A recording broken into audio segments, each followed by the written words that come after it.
Ustedes, bendito sea el Señor. Yo también estoy bien bendecido, gracias a Dios.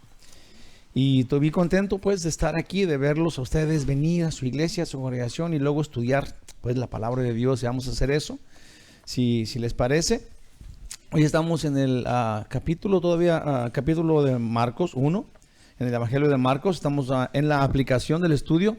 Dice que me dio mucho gusto platiqué con alguien de una persona de Costa Mesa y estábamos platicando de cómo estamos. Él también es pastor de allí y estaba platicando cómo es que él ha estado, cómo están sus cosas, y me preguntó que en qué estudio, cómo estábamos nuestros estudios. Dije que acabamos de terminar Apocalipsis, que fuimos por 3 años en Apocalipsis, y dijo, wow, qué bendición, y estaba emocionado. Y dije que comenzamos Marcos, y Marcos va a pasos agigantados, ¿no? Primero se nos presenta a Jesús bien rápido como el Hijo de Dios en el primer versículo, y luego su bautismo que anuncia pues su muerte y resurrección. Enseguida va y vence al diablo antes de comenzar cualquier cosa, destruye al diablo con la palabra, escrito está. Y luego viene y predica el Evangelio. Jesús nos dice que creas en el Evangelio, arrepiéntete y cree en el Evangelio. Pero eso es en el primer capítulo, es lo que hemos estado estudiando. Y cómo es que Jesús nos prepara desde el mero principio con lo único que va a hacer, que es salvarnos. Y yo le estaba diciendo eso a él. Y estaba emocionado y hasta chilló, y se me hizo bien bonito, porque la mera verdad es de que de repente a lo mejor yo, no ustedes, pero no apreciamos, pues, la mera verdad es de que no apreciamos esto, o de repente no tomamos en consideración que estamos estudiando la palabra de Dios, pues. No estamos estudiando un libro cualquiera o algo, alguna idea de alguien, que se le ocurrió esto y que se le ocurrió aquello, pero estamos leyendo la historia de Dios. O sea, lo que Él quiere que hagamos, cómo quiere que nos comportemos. Sí, porque la Biblia no es un libro en donde tú lo lees y luego lo guardas en tu librero y dices tú, ya lo leí, ¿qué sigue? Este libro de la Biblia es el cada día de tu vida, pues. Es como el cristiano vive, es como el cristiano se dirige, y se me hace tan bonito porque, no por otra cosa, pero voy a leer unos versículos de algo que me llegó, me impactó, platicando con esta persona que me dijo que en el Antiguo Testamento vimos también a Moisés, y cómo es que se separó de él un montón de gente y estaban contra él y todo esto. Y estaba diciendo que mucha gente no comprendemos eso, pues, que Dios escoge una persona para que lleve la palabra, y porque Dios le escoge, entonces hay problemas contra esta persona, porque ahora se está dirigiendo, pues, y todos quisiéramos dirigir, pero la cosa es de que el que dirige no quería dirigir, ¿verdad? No era su intención, pero cuando lo hace con todo su corazón. Yo creo que se me hizo bien importante, porque así como fuimos por Apocalipsis, y fue tan intenso por 3 largos años, ahora estamos en Marcos y estamos haciéndolo, y verdaderamente les prometo algo que no sabía yo porque no lo había sentido, pero el estudiar ahora la Biblia así, un pasaje en una semana, o sea, cada pasaje en una semana con aplicación, se los prometo que es el Espíritu Santo. O sea, es algo que tengo, es una pasión que siento por hacerlo de esta forma. Si estudiamos versículo por versículo los miércoles, y luego cómo aplicarlo, porque ¿qué te ganas con leerlo si no sabes qué dice, o si no entendiste cómo aplica tu vida a esto? Entonces, el aplicarlo, y me dijo algo que realmente yo no sabía. Dijo que Pastor Chuck hacía eso. Dijo, va versículo por versículo los sábados en la noche, y luego los domingos da una aplicación de esto. Por muchos años lo hizo así, dijo, y la gente no entendía, porque siempre iba versículo por versículo, lo cual estamos haciendo. Sí, pero es un pasaje por semana. Sí, y ahora, digamos que vuelvo a leer, no estoy copiando a Chuck Smith, yo no sabía que lo hacía así. Obviamente es el Espíritu Santo. Es Dios guiándonos a estudiar de esta forma. Entonces, qué bueno que ustedes están felices de hacerlo. Yo seguramente hay alguien que diga, qué enfado. No lo dudo, pero qué bueno que lo diga, para que Dios nos diga, no, es que no es el fulano que está allí, es yo, es Dios. Entonces, si yo digo, yo pienso y lo disfruto, si nosotros estamos siendo guiados por Dios a través de su palabra, y nosotros ponemos de nuestro lado aplicarnos a su palabra, te prometo que no hay más. Ese es el círculo que Dios quiere que el cristiano tenga. Cómo aplicar tu vida a la verdad. Eso es algo fenomenal. algo que no es normal en el mundo. El mundo anda tras otras cosas, y el que nosotros reneguemos está bien, somos humanos y así somos. Yo muchas veces le dije a mi mamá, no, cuando me mandaba a hacer algo, todos somos así. Ese es el normal de la vida, pero cuando entendemos, digamos que ya después, qué feo que le dije a mi mamá que no, y sí lo quería hacer, pero estaba enojado. Pero es bonito que ahora vemos a Dios, cómo Dios nos guía, cómo Dios nos pone estas cosas. Nos gustan unas cosas, no nos gustan otras.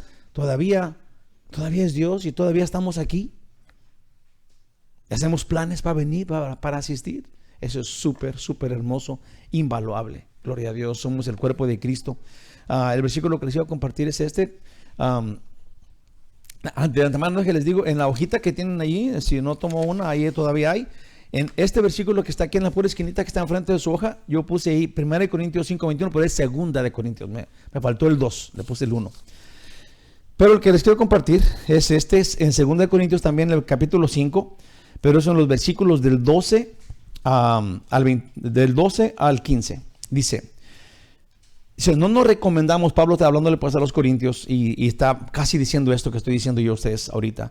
No nos recomendamos pues otra vez a vosotros, no nos estamos recomendando a ustedes, dice, sino que damos ocasión de gloriaros por nosotros para que tengáis con qué responder a los que se glorían en las apariencias y no en el corazón. Sí, nosotros somos genuinos, estamos buscando la palabra de Dios. Dice en el 13, porque si estamos locos es para Dios, pero si somos cuerdos, dice Pablo como líder, es para vosotros. Dice, porque el amor de Cristo nos constriñe. No sé si usted ha pensado en eso, pero el amor de Cristo nos constriñe. Es tan grande el amor de Jesús que me deja endeudado a la vida.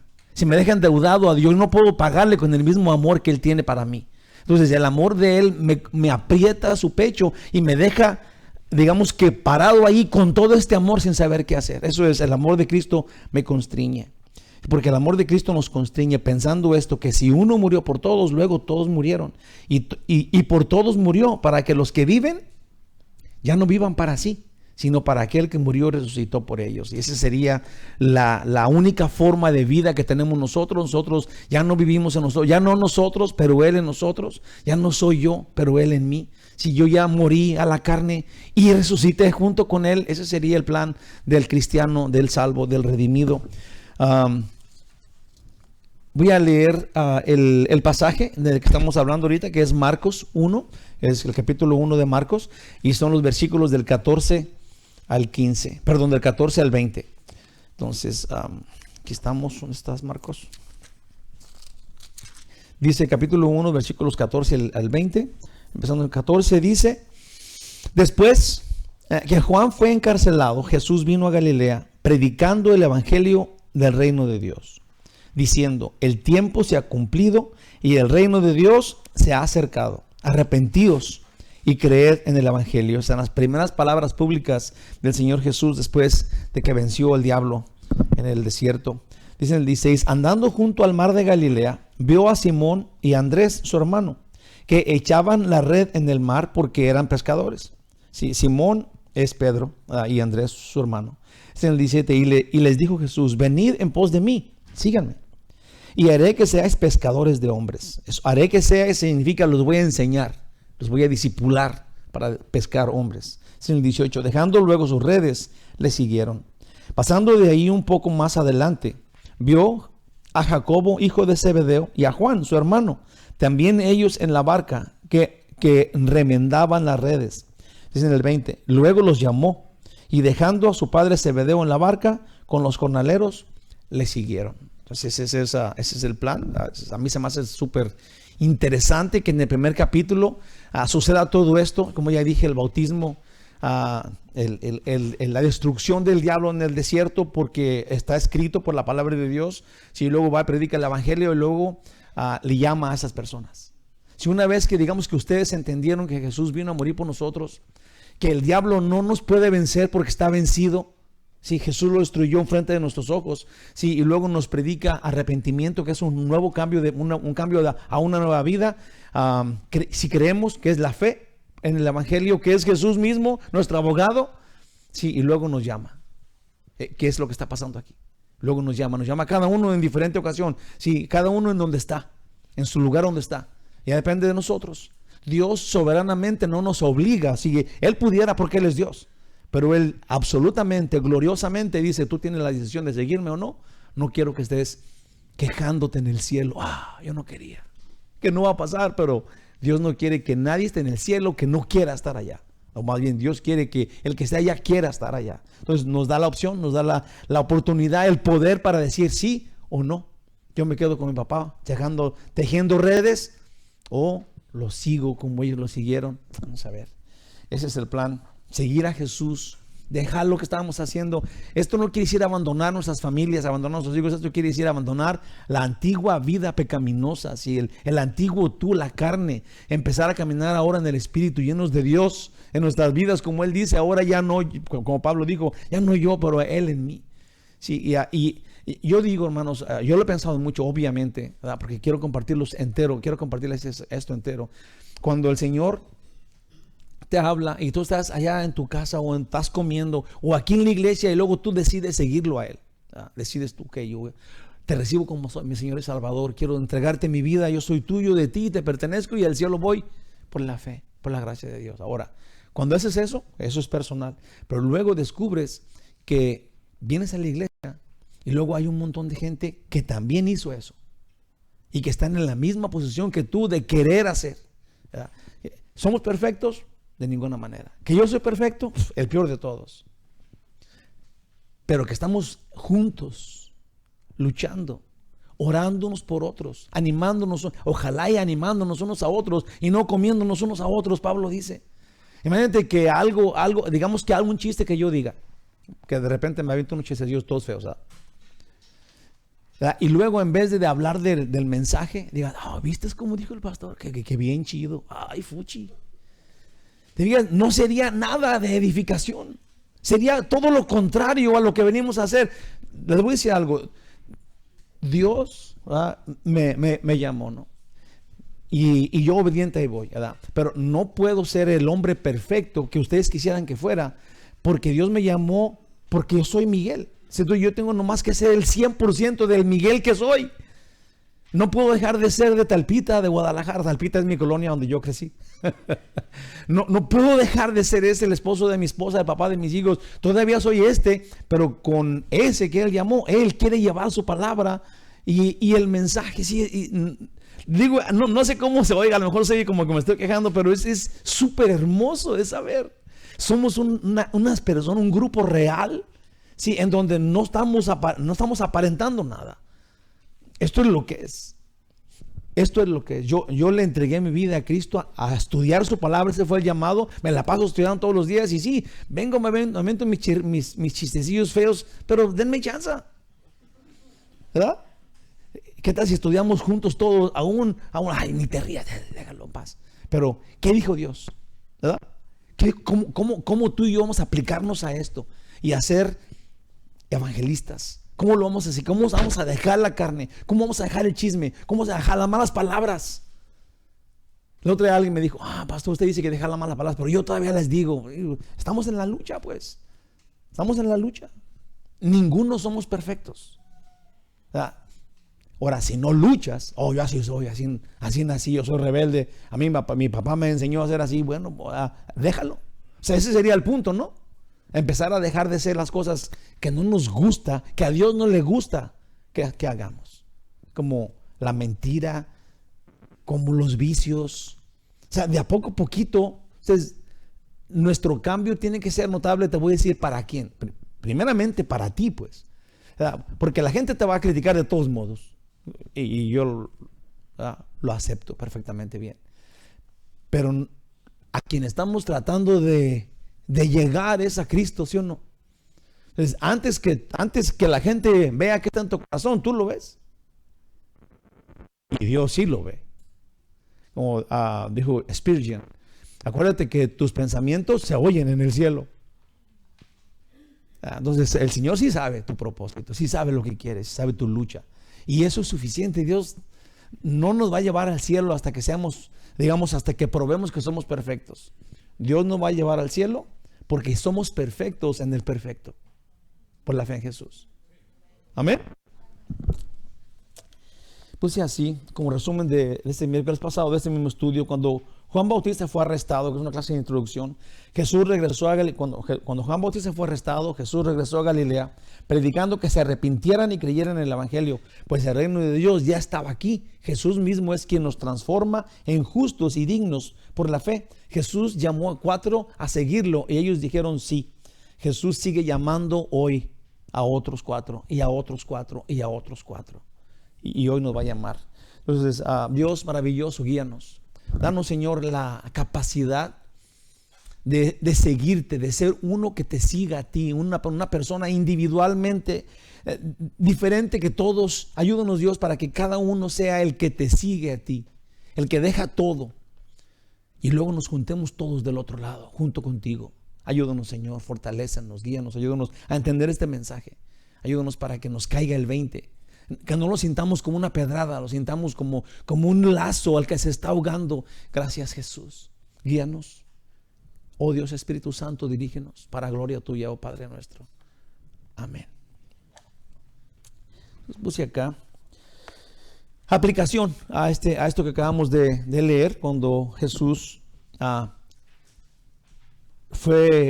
destruyó al diablo en el desierto, pero luego dice que cuando apresaron a Juan Bautista, es como lo pone en este versículo 14, Marcos, dice, después que Juan fue encarcelado. A ver, esta información del encarcelamiento de Juan Bautista no podemos ignorarla. Sí, aquí Marcos no nos explica por qué encarcelaron a Juan, y creo que es bien importante porque digamos que el que Juan haya sido encarcelado, sucede que seguramente Jesús se quedó un tiempo ahí donde estaba, donde fue bautizado y estaba con Juan, y luego a Juan lo atraparon, ¿sí? lo encarcelaron, lo arrestaron, y luego Jesús se fue a Galilea, ¿sí? Cuando a Juan lo encarcelaron, Jesús se fue. Entonces me gustaría indagar un poquito en saber por qué atraparon, por qué encarcelaron a Juan, si él no estaba haciendo nada malo, estaba buscando. Juan fue llamado a bautizar, así le llamaban, el bautismo de arrepentimiento. Entonces era de que tú confesabas tus pecados arrepentido y luego Juan te bautizaba, ¿verdad? Pero él puso bien en claro, el bautismo no es el plan de Dios. Detrás de mí viene uno que bautiza en el poder del Espíritu Santo, en fuego. Juan dijo esto todo el tiempo, a nadie engañó, ¿verdad? Pero lo arrestaron. Vamos a ver por qué. No podemos ignorar a Juan, que también no podemos ignorar el encarcelamiento de Juan. Pues así, ahora, Juan tenía 30 años. Estos eran jovencitos. Jesús también tenía 30 años cuando empezó su ministerio. Juan tenía 30 años. Acuérdense que él le lleva por 6 meses, ¿verdad? A Jesús. ¿Sí saben eso, ¿verdad? Okay. Era porque María, digamos, cuando fue a ver a Elizabeth, que era su mamá, ahí estaba embarazada y el niño brincó y todo eso. Son 6 meses de diferencia entre Juan Bautista y Jesús. Como Jesús dice en Lucas, ¿cómo sabemos que Jesús tenía 30 años y que Juan también tenía 30 años? Bueno, Lucas 3:23 dice, Jesús mismo al comenzar su ministerio era como de 30 años. Hijo según se creía de José, hijo de Elí. Bueno, ahí está. Jesús tenía 30 años y Juan Bautista pues tenía 30 años y 6 meses. Entonces Juan era un joven también, pero lleno del Espíritu Santo. Tomó la decisión de seguir a Dios. Tomó la decisión de seguir a Dios porque Juan no fue evangelizado por alguien. ¿Se acuerdan de eso?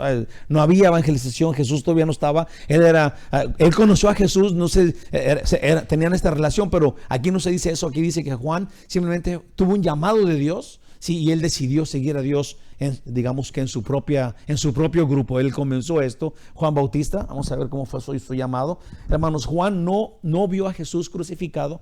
¿Se acuerdan ustedes cuando Jesús dijo que Juan era el más grande profeta jamás visto en el Antiguo Testamento, y el menor en el reino de los cielos? Y primeramente, cuando dice el más grande, es porque él iba a anunciar a Jesús, al que todo el mundo estaba esperando. Sí, pero él no vio su muerte y resurrección. Entonces él no tuvo chance de ver a Jesús y de recibir la salvación después de que Jesús murió por él. Pero ya se nos dice, Jesús dice que él es el menor en el reino de los cielos porque está en el cielo, porque él creyó en Jesús. Entonces el primero que se nos dice que fue al cielo, que es Juan Bautista. Entonces, hermanos, Juan no vio a Jesús crucificado, ni lo vio cuando resucitó. Juan Bautista no hizo ningún milagro, ni sanó a nadie. Tampoco se nos dice cómo vivió antes de ir al desierto. Pero Juan no era uno como todos. Dios anunció su nacimiento y a su vez él anunciaba a Jesús. Digamos, Juan no era alguien súper notable en lo que él hacía y la gente lo seguía por lo que él predicaba, porque él decía. Simplemente Juan Bautista era una persona humilde, servicial, genuina, que andaba en su vida haciendo lo que Dios le decía, porque Dios se lo decía. Era un hombre obediente. Sí, cuando la Biblia nos describe cómo es que él se fue al desierto y estaba vestido de pelos de camello y eso, sí, eso era, no quería impresionar a nadie, al contrario, era como un ermitaño.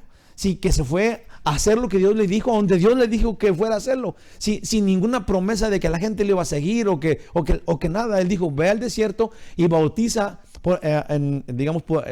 usa el bautismo de arrepentimiento, lo cual era contrario a los judíos. Ya hablamos un poquito de eso, pero déjame, recuerdo.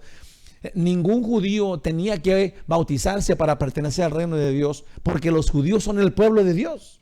Entonces, ellos no tenían nada que hacer para pertenecer al pueblo de Dios. Y Juan decía, si no te bautizas, no puedes, te tienes que bautizar para poder ser pueblo de Dios. Entonces era como contrario a la doctrina judía, lo que Juan estaba haciendo, lo que Dios le mandó a hacer. Entonces era un problemón para Juan, porque estaba en Judea llamando a los judíos a ser el pueblo de Dios cuando ellos ya eran. Entonces, si se fijan, lo que quiero decir aquí es que Juan simplemente era una persona obediente a Dios, no tenía ningún plan para hacerse famoso. Al contrario, estaba contra lo que lo hacía famoso a él, estaba contra las ideas, contra los 10 mandamientos, contra todo lo que los judíos hacían, sí, porque él estaba haciendo lo que Dios le dijo que hiciera, punto y aparte, siendo obediente, siendo humilde. Sigamos. Pero Juan no era uno como todos. Dios anunció su nacimiento y a su vez él anunciaba a Jesús. Esta es la información de por qué fue a bautizar. Esto es, ¿dónde dice quién le dijo a Juan que fuera a bautizar? Bueno, Lucas 3, de versículos 2 y 3 dice, y siendo sumo sacerdote Anás y Caifás. Si usted lee los dos versículos anteriores a Lucas, aquí estamos leyendo de 2 al 3, pero el 1 y el 2 dan una clase de un mapa de quién estaba reinando y quién estaba en el tiempo. Y eso es bueno, digamos, para los historiadores, porque cuando Lucas explica que Juan, que en ese tiempo estaba de rey fulano de tal y estaba este otro reinando acá y este otro reinando acá, entonces los historiadores pueden sacar las fechas de lo que estaba sucediendo allá.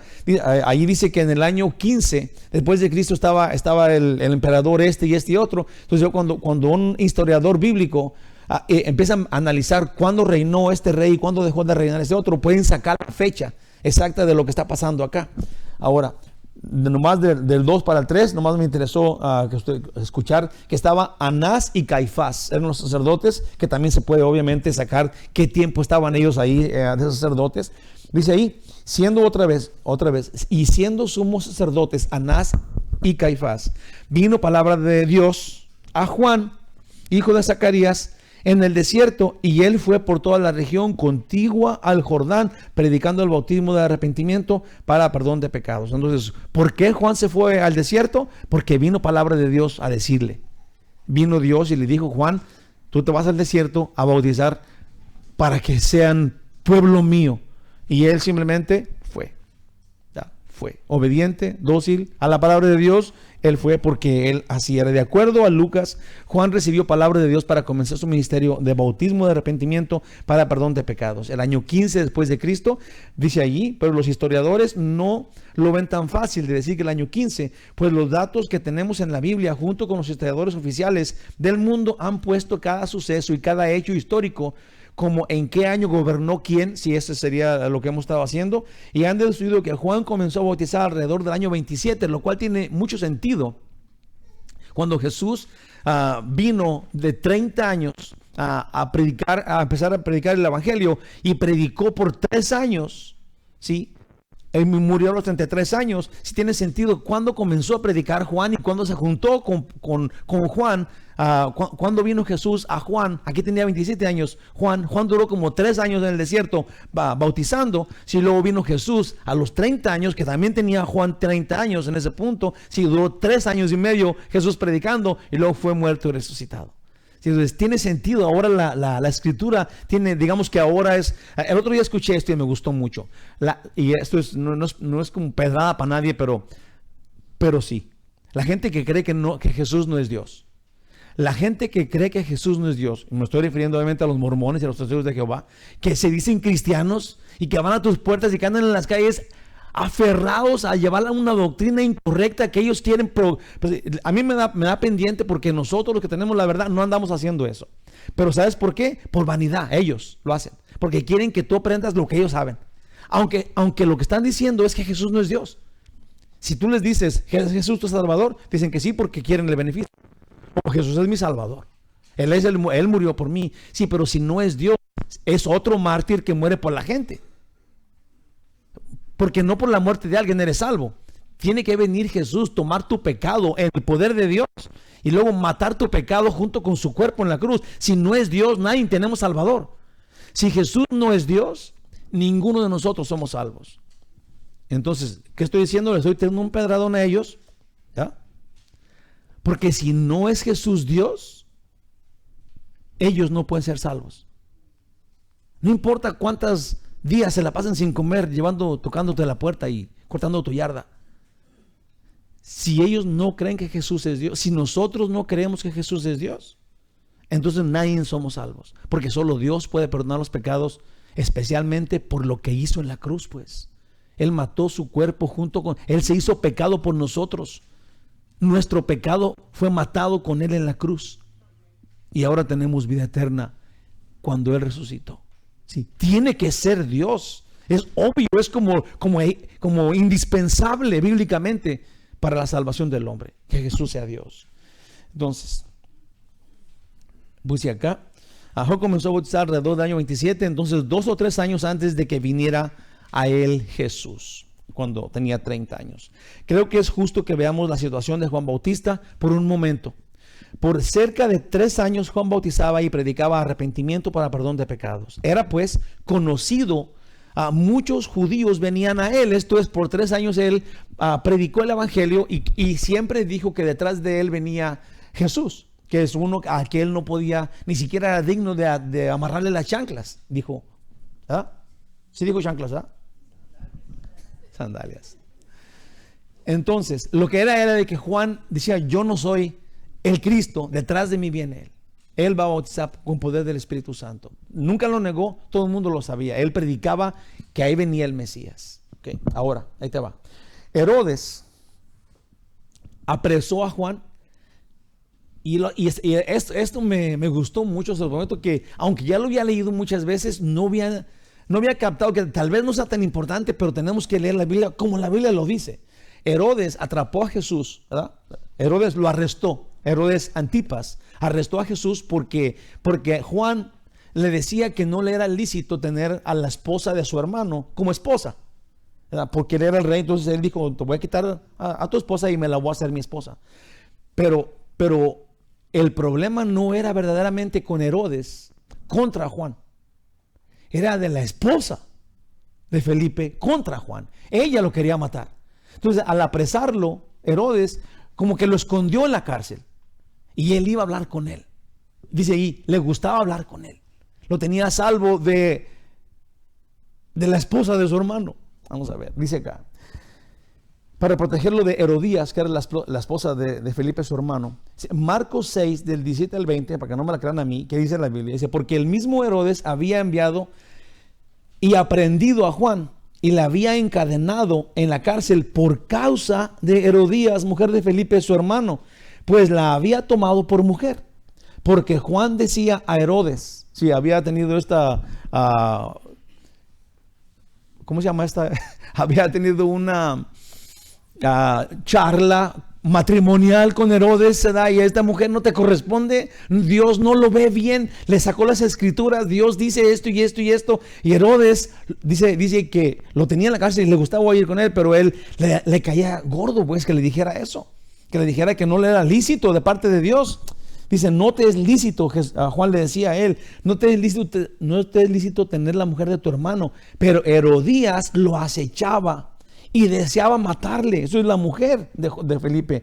Y no podía, porque Herodes temía a Juan, sabiendo que era varón justo y santo, y le guardaba a salvo. Sí, fue y lo metió en la cárcel para que no lo fuera a matar la señora. Dice, y oyéndole esto, Herodes oía a Juan se quedaba muy perplejo, porque cuando Juan le decía, ya sé que tú eres el rey, tienes toda la autoridad, pero Dios tiene más autoridad que tú. Sí, y si tú sigues con tu esposa, Dios te va a castigar. No es normal, le quitaste la esposa a tu hermano. Entonces, aunque él se quedaba perplejo por lo que Juan le decía, dice aquí, pero lo escuchaba de buena gana, porque de todos modos él sabía que esa era la verdad.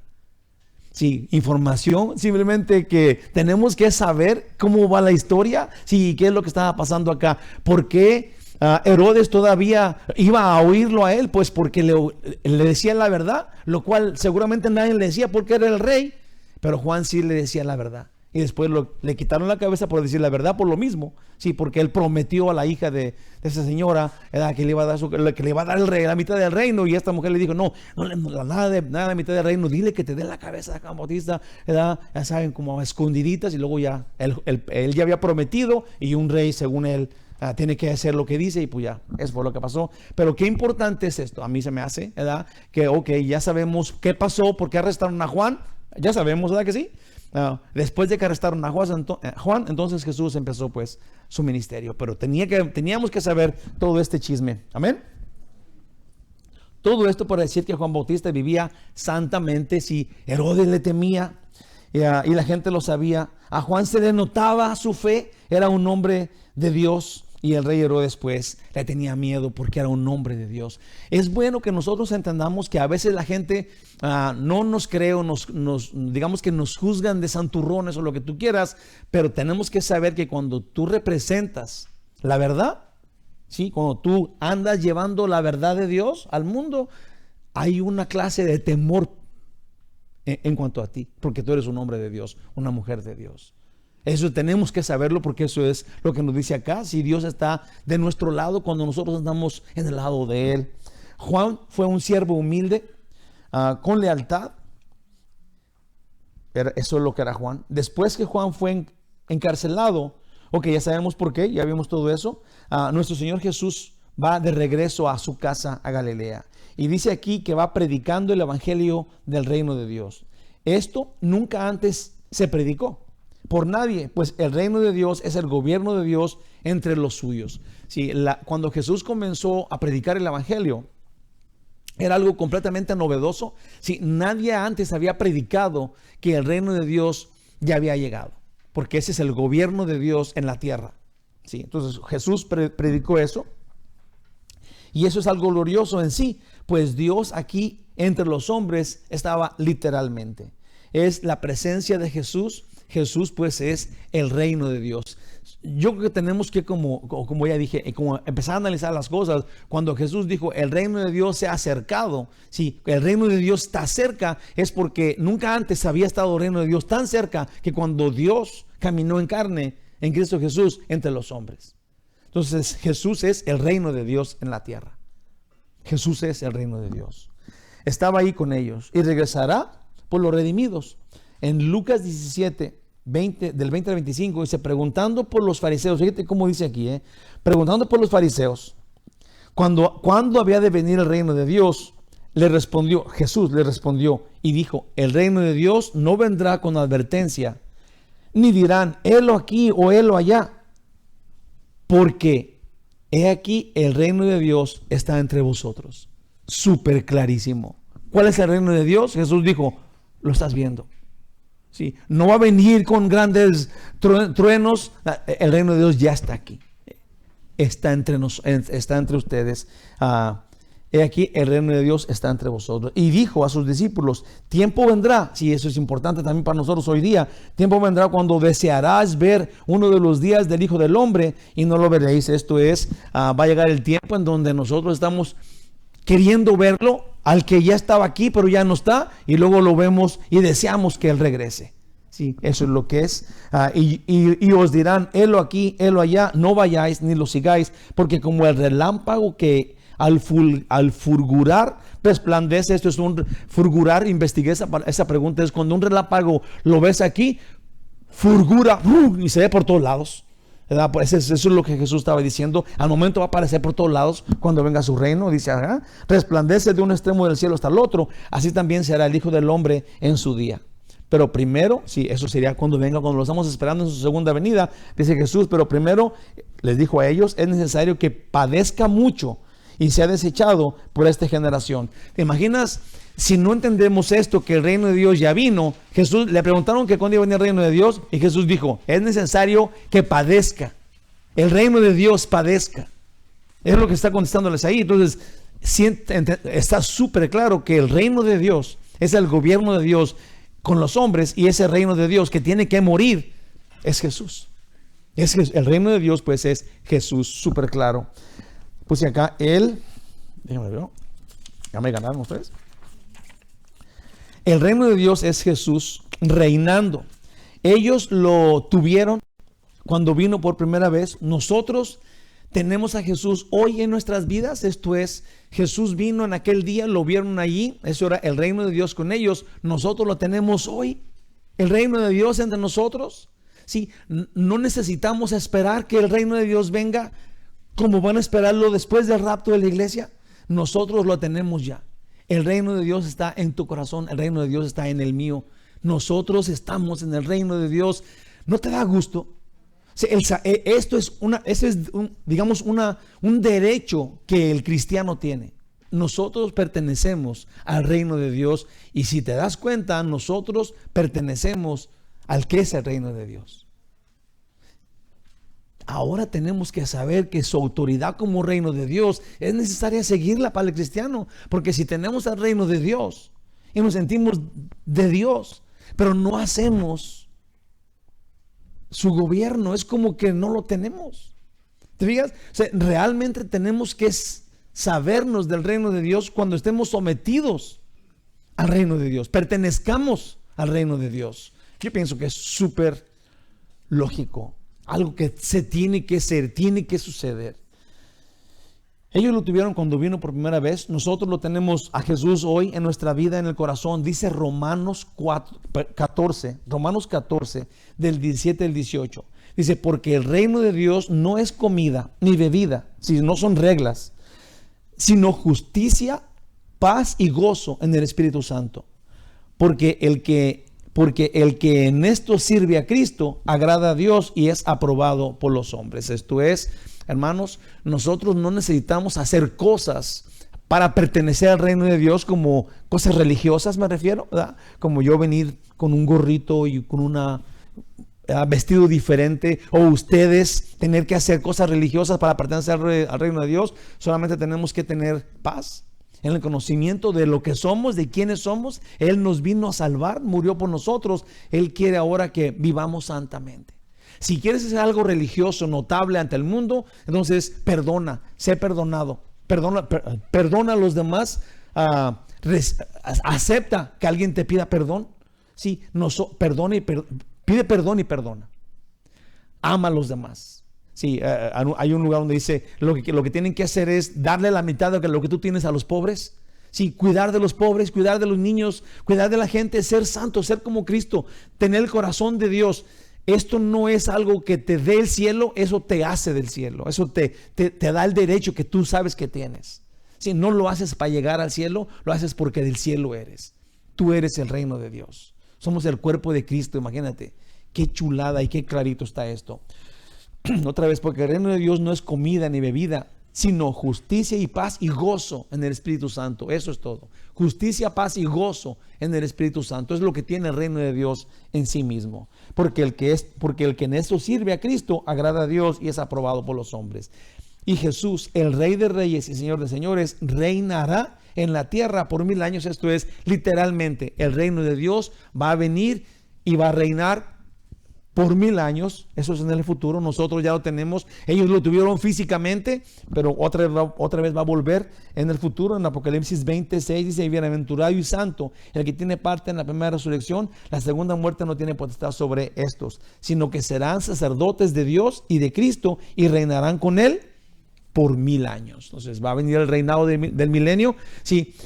Nosotros vamos a estar ahí también, porque Él nos va a traer en la segunda venida junto con Él, y vamos a reinar con Él junto con la gente que esté allí por 1000 años. Entonces, podemos decir con gran seguridad que tenemos el reino de Dios, y de Él somos. tenemos el reino de Dios y de Él somos. Somos de Cristo, somos del reino de Dios en este momento. Les prometo, hermanos, que podemos sabernos del reino de Dios, ahí te va, por el Evangelio. Pero el Evangelio, ¿qué significa exactamente? Ahí te va. Jesús dijo así, arrepentidos y creer en el Evangelio. Entonces, ya comenzamos una nueva vida, todos. Si no hay alguien que, si aquí hay alguien que no le haya entregado todavía su vida a Cristo, bueno, vamos a hacer la oración al final, porque es bien importante que cada uno renovemos nuestro compromiso con Dios, ¿sí? A vivir santamente, como en el nueva vida que Dios quiere que tengamos cada día. Acuérdense ustedes que la misericordia de Dios es nueva cada mañana. Entonces, para que nosotros, yo cada vez que puedo, le entrego mi vida a Cristo. Porque luego se me olvida. Sí, me hago como que ya soy de Dios, pero no tengo el compromiso de seguirlo cerquita como debo hacerlo. Entonces yo cada día le entrego mi vida a Cristo. Entonces no tiene nada de malo que digamos, cuando hagamos la oportunidad o que hagamos la oración, no tiene nada de malo que usted diga: yo te recibo como Señor y Salvador, me entrego a ti. Gracias por morir por mí en la cruz cada vez. Porque esto va a renovar nuestro compromiso con Él a santidad, a vivir conscientes de quiénes somos y a dónde vamos. Entonces, por la fe ya tenemos una nueva vida. Pero el Evangelio, sí, hermanos de mi corazón, de mi vida, es súper hermoso de saber qué significa. Por eso puse acá, ¿qué significa exactamente el Evangelio? El Evangelio de Dios, dice la Biblia, lo menciona en Romanos muchas veces. El Evangelio de Dios. El Evangelio de Dios es Jesús. Porque el Evangelio, de acuerdo a Romanos, dice que es poder de Dios para salvación. Entonces, poder de Dios para salvación significa lo mismo, el gobierno de Dios entre los hombres, si la autoridad de Dios, el poder increíble que Dios tiene para que el pecador malvado que somos sea digno de estar con Él en el cielo para siempre. Se ocupa poder de Dios para que nosotros, pecadores, ahora tengamos parte en el cuerpo de Cristo. Poder de Dios es el Evangelio, lo que significa que nosotros, creyendo en el poder de Dios para salvarnos, somos salvos. Esto pues anuncia que el Evangelio es Jesús. Él es el reino de Dios. Él es nuestro abogado. Es en Él que tenemos chance. Es en Él que la única chance que tenemos. Nadie más tiene chance. Por eso dije, y se me hace feo que tenga que decirlo, pero no puede ser que nosotros seamos engañados por gente que quiere orar por ti en las calles, que no tienen a Jesús como Salvador, que lo tienen como Salvador porque quieren el beneficio, sí, pero no aceptan que Él es Dios, lo cual les quita el beneficio, tristemente, porque si Jesús, como ya dijimos, no es Dios, si Jesús no es Dios, no tiene autoridad para salvarnos. Su muerte sería la muerte de un mártir, otra vez lo vuelvo a repetir, pero tenemos que saberlo, tenemos que disfrutarlo. Nosotros le pertenecemos a Dios porque Dios mismo encarnó su palabra y en su palabra nos dio salvación. Su palabra murió en la cruz pagando nuestra culpa porque murió en lugar nuestro y luego nos dio vida eterna cuando resucitó. Nos probó que Él es Dios. Nos probó que puede perdonarnos. ¿Cómo ignorar tal cosa? ¿Y cómo no disfrutarlo? ¿Cómo no disfrutarlo?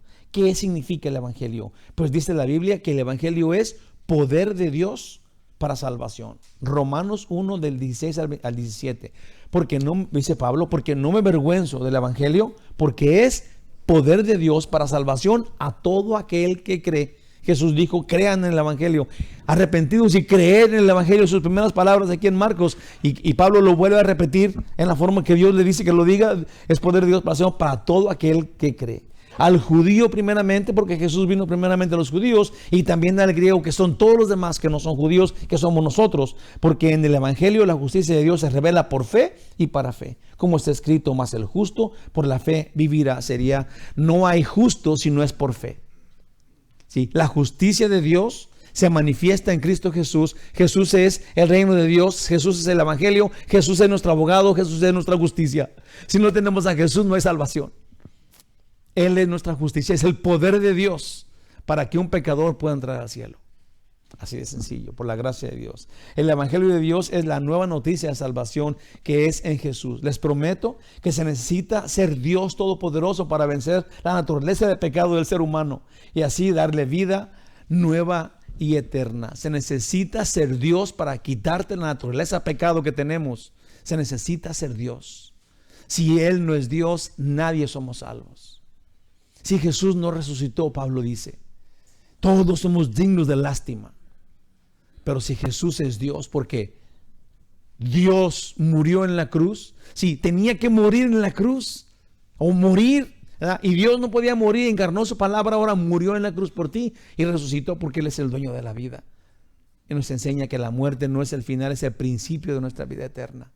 Entonces yo digo, hermanos, que vale la pena ver todo esto, cada detallito, para que conscientemente, sigamos inteligentemente, sigas a Cristo. Tenga sentido el dejar de hacer las cosas que antes hacías que eran pecado, que te gustaban hacer, pero ahora ya no las quieres hacer porque le perteneces al reino de Dios. Amén. Por eso mismo tú y yo no podemos permitir la blasfemia contra el Espíritu Santo cuando algunos afirman que Jesús es su Salvador, pero que Él no es Dios. Esa es la blasfemia en contra del Espíritu Santo. Porque si Jesús no es Dios, con todo el poder en el cielo y en la tierra, ninguno de todos somos salvos. Ya lo estaba repitiendo mucho esto. Pero Jesús afirmó en Mateo 28:18, Jesús afirmó con su boca. Sí, es imposible que tú creas que la Biblia es verdad, pero que pueda comprobarse que la Biblia, que Jesús existió, que Él fue un personaje verdadero, que como la ciencia lo puede, nadie ha negado, nunca nadie puede negar que Jesús existió. La historia lo menciona muchas veces, si habla de todo lo que estaban allí. Entonces la ciencia, los científicos, los historiadores pueden comprobar que esto fue real, que la vida de Jesús aquí en la tierra, todo lo que sucedió con esos gobiernos, todo esto fue real. Pero luego, ¿cómo vamos a decir, toda la historia es real, pero lo que trae, si el significado, el contenido de la historia no es real? No, eso sería una locura. Entonces, si alguien puede comprobar que Jesús existió y que todo esto fue verdadero, su historia, si que Él es Dios y que Él tiene la autoridad para salvarte, tiene que ser verdadera también. No podemos ignorar tal cosa. Dice Jesús en Mateo 28:18, y Jesús se acercó y les habló diciendo, toda potestad, lo que quiere decir, todo el poder me es dada en el cielo y en la tierra, lo cual lo hace a Él el Todopoderoso. ¿Sí o no? Jesús es el Todopoderoso. Jesús no puede ser el segundo Todopoderoso.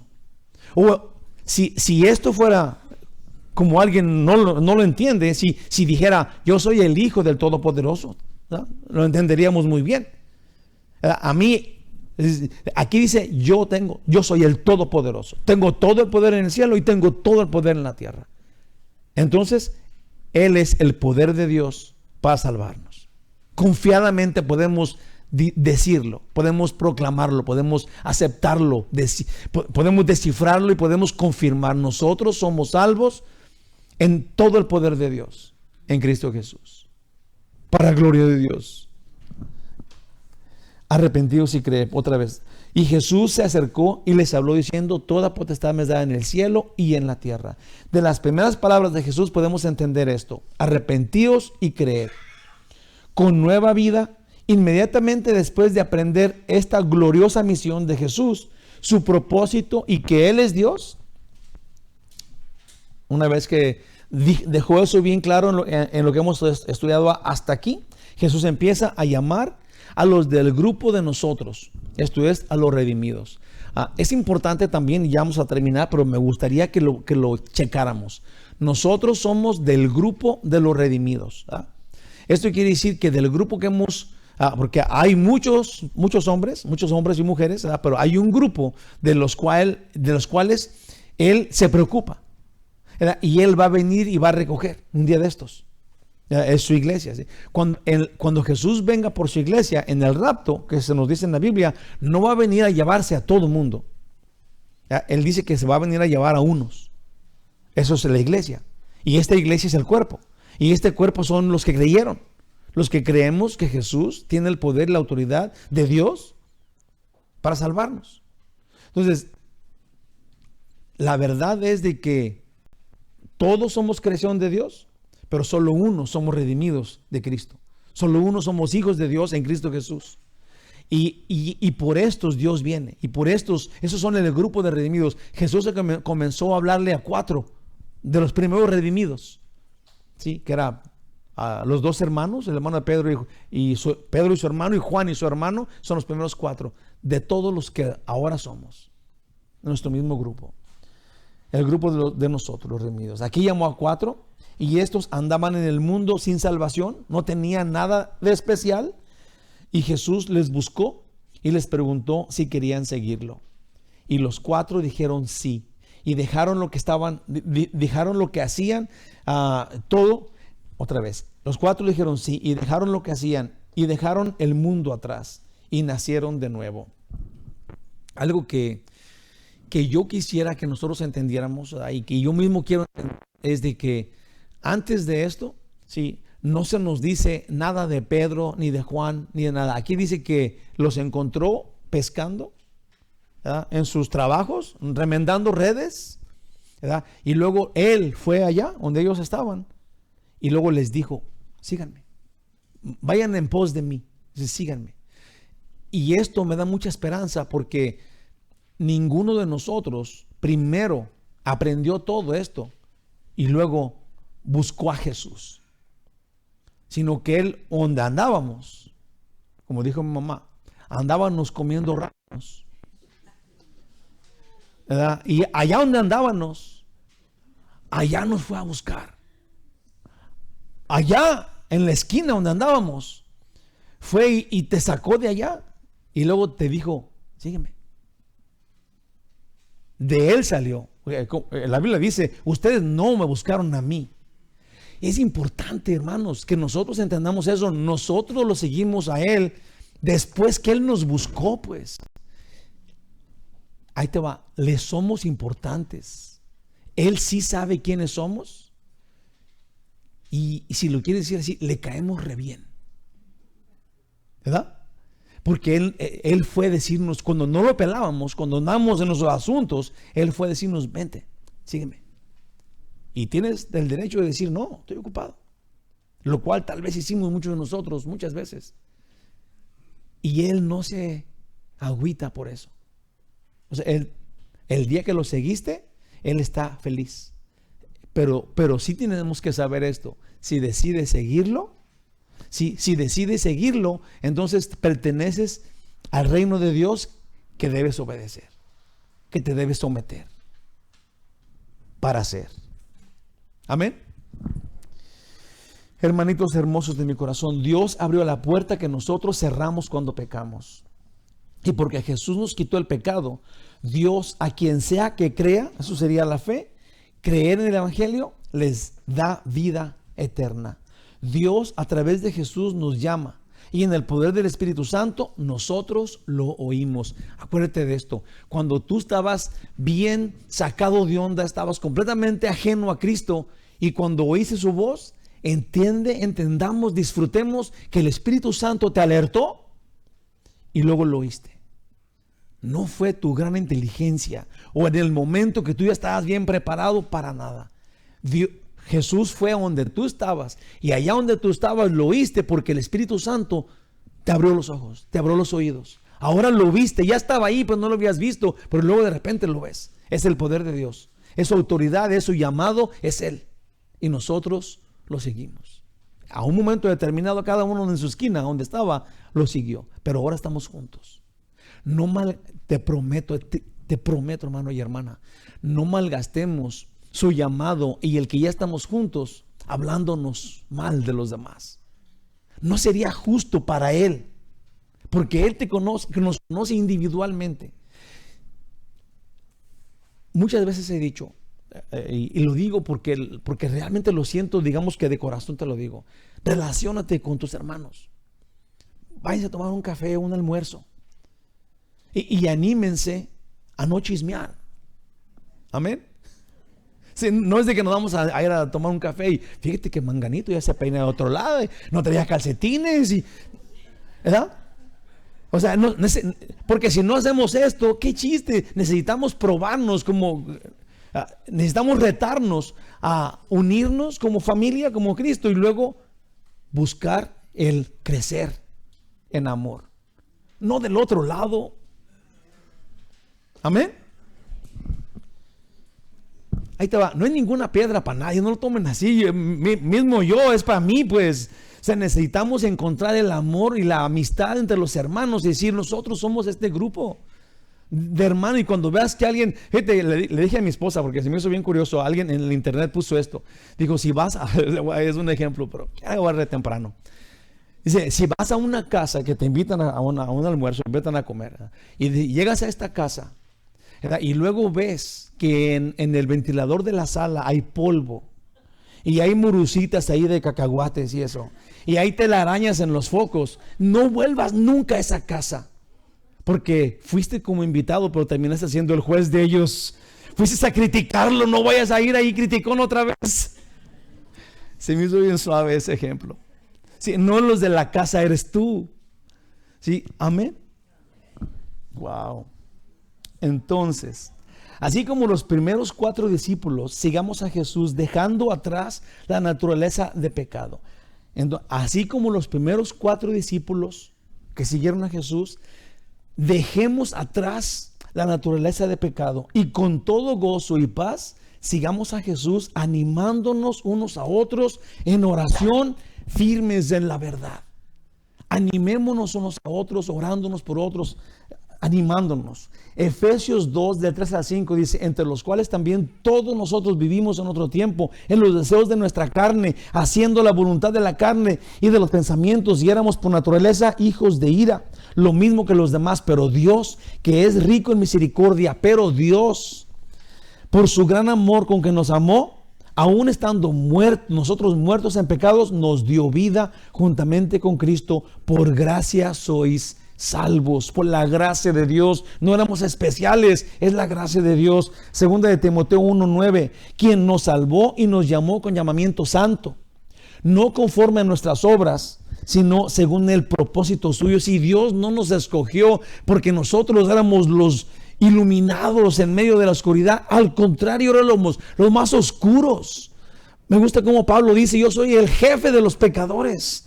Si nosotros tenemos que saber, hermanos, es su gracia, es su misericordia. Él nos escogió no por lo que hubiéramos hecho, sino porque Él quiere, Él te quiere, te necesita, le eres agradable, Él quiere que estés donde Él está. Nosotros somos el blanco de su amor. Ojalá lo entendamos. El temor de Dios no es un temor donde estás temblando cuando lo ves. Es con base a su amor. Es con base a tu pecado. Le temes por su amor. ¿Se entiende eso? Por eso es que su amor te aprieta. Sí, su amor nos tiene como endeudados por todo este amor que Él nos tiene. Nuestro pecado ahora como que lo sentimos y es tanto su amor y yo tan malo. Sí, ese es el temor de Dios, el temor reverente. Sí, yo necesito de Él. Necesito su amor, su abrazo, su dulzura, su ternura, su camino, su Espíritu Santo, su dirección. Ocupo su palabra, ocupo relacionarme con todos los demás en amor, en amistad, en humildad, en el poder de Dios, en Cristo Jesús. Otra vez. Quien nos salvó y nos llamó con llamamiento santo, no conforme a nuestras obras, sino según el propósito suyo y la gracia que nos fue dada en Cristo Jesús antes de los tiempos de los siglos. Muerte y resurrección, eso sería todo el resumen de todo, y su bautismo. Y venció el diablo y dijo, arrepentidos y creed. Al final, en ese estudio, sígueme. Conclusión, Jesús es Dios. Hermanos, vivimos en el mundo que Dios creó y somos los que Jesús llamó para seguirle. Él está hoy aquí entre nosotros. Hermanos, no podemos vivir sino para Él, sino por Él, sino con Él. Nosotros los redimidos ya no tenemos otra vida a que volver, ni otra vida que va a cambiar. Es la vida, esta es la vida en donde estamos creciendo, metidos dentro de Él, metidos en Él. Nosotros, este grupo que estamos aquí, somos de Él. Le pertenecemos en el poder de Dios. Amén. Bendito sea el Señor. Gracias te damos. Dulce y tierno Padre, por tu amor por nosotros, guíanos, protégenos y santifícanos en el nombre de Jesús. Como no les di los anuncios porque se me olvidó, nada más los anuncios son que sigamos viniendo los domingos a las 12 del día, y que hagamos la lucha a venir los miércoles a las 6:30 de la tarde, a como dé lugar, aunque llueva, ¿verdad? Y los miércoles, ¿por qué no ponen en su plan de vida ahora venir los viernes a las 7? Haga un esfuerzo, un poder de palo, decía mi mamá. Sí, y empieza a venir a participar con sus hermanos a las 7. Grupo de hombres, grupo de mujeres, y ahí nos lo llevamos. Acuérdense que saque su vestido ese que le dio su viejo hace mucho, ¿verdad? Para el 14 de febrero. ¿Verdad? Y acá saque su tacuchi todo lleno de polvo. No soy criticón, ¿verdad? Pero ¿por qué no nos ponemos bien pipiris nice para el 14 de febrero y nos juntamos aquí para una cena de enamorados de Cristo? Todos. El 14 de febrero a las 5 de la tarde nos vamos a juntar le llaman en el Fellowship Hall, que es el cuarto que está acá, el grande, ahí para lucir bien bonito para Dios. Amén. El día 13 de marzo, 14 de marzo hay grupo de mujeres, y por ahí también va a estar el de hombres separados para tener el grupo de hombres y de mujeres. Dios los bendiga, los quiero mucho.